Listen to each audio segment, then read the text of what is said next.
Tundu Lissu is welcomed home by hundreds of his supporters in Dar es Salaam. He fled Tanzania soon after a general election in 2020.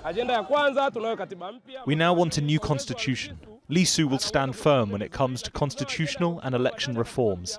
That's what we have been fighting for. We want an independent electoral commission. We are seeing changes politically. We are seeing more freedom. Our media space is becoming bold. We have no fear when we are being interviewed by the media. Lissu competed against former President John Pombe Magufuli, who died just months after winning his second term. He came second, but rejected the results, saying it was marred by irregularities. In 2017, he was shot 16 times by unknown attackers in the capital, Dodoma. That case has never been resolved. During that period, several politicians, activists, and journalists were jailed.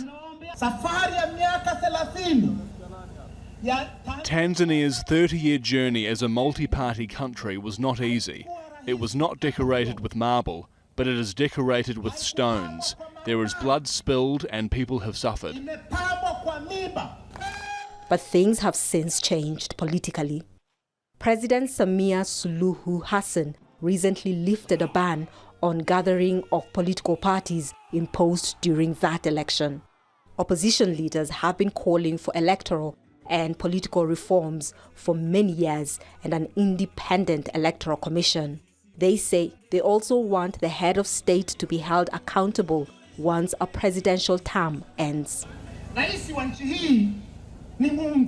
In our country, the president is like a god who has all the powers to elect and appoint all judges. The president selects the chairman of the electoral commission. The president has had talks with the opposition and promised to talk about reforms. Some political analysts say the president is keen to break with some of her predecessors' hardline policies and restore democracy.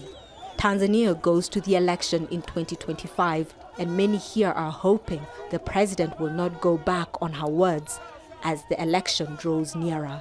Catherine Soy, Al Jazeera.